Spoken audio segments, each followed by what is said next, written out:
Қайырлы күн достар, сіздермен бірге сұлшаш. Бүгін сіздермен дәмі нәзік, ылғалды және креммен дайындалатын өте ерекше түрік халқының десертін дайындайтын боламыз.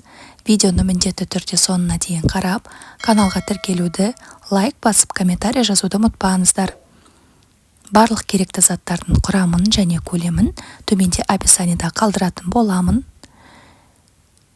Ең алдымен қамырын дайындайтын боламыз. Ол үшін жұмыртқамыздың үстіне шым-шым тұз салып, қантымызды қосып, барлығын жақсылап, миксермен араластырамыз. Қоспамыз ағарғанша миксермен жақсылап араластыратын боламыз. Кейін үстіне сүтімізді, сұйық майымызды қосып, тағы да араластырамыз. Енді құрғақ ингредиенттерімізді қосамыз. Онда ұн, какао және қопсытқыш. Барлығын електен өткізіп, бөліктерге бөле отыра қосамыз. Тағы да барлығын жақсылап миксерлейтін боламыз. Ұнымызды бөліктерге бөле отырып қосамыз міндетті түрде. Сол кезде қамырымыз өте нәзік болып шығады. Дайын болған қамырымыз осындай болып шығады. Көріп тұрғандарыңыздай өте нәзік.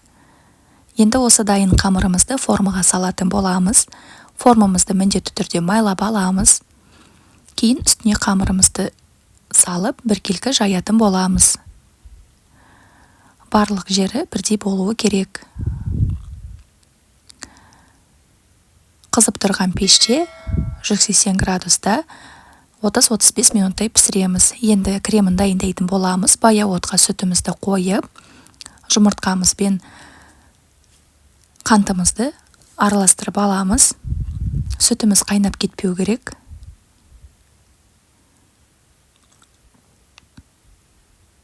Қантымыз ерігенше араластырамыз. Кейін үстіне крахмал қосамыз. Тағы да барлығын жақсылап араластырамыз.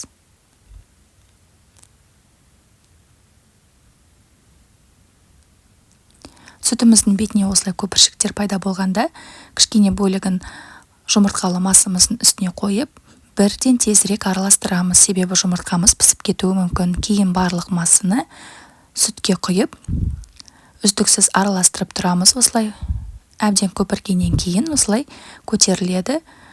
Міндетті түрде баяу отта қайнату керек. Үстіне қоюлана бастағанда сары майымызды қосып, тағы да барлығын жақсылап араластырамыз.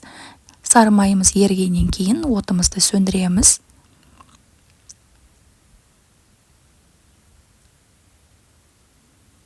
Креміміз қоюланып бастады.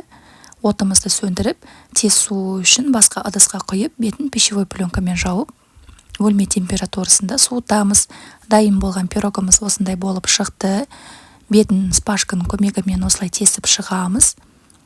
Және үстіне сүт құямыз.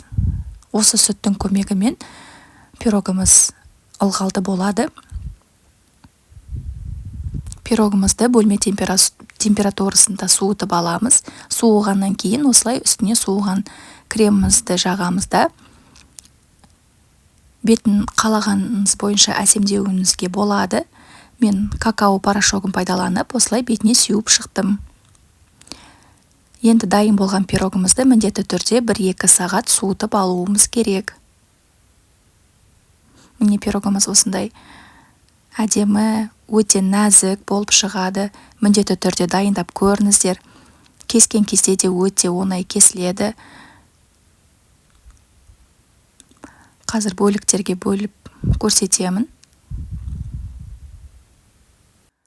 Қараңыздаршы, бөлігі қандай нәзік. Уже видеодан көрініп тұрған сияқты, қандай нәзік пирог шығатын. Осы рецепт бойынша міндетті түрде дайындап көріңіздер. Өте дәмді болып шығады. Үйдегілеріңізге де міндетті түрде ұнайды.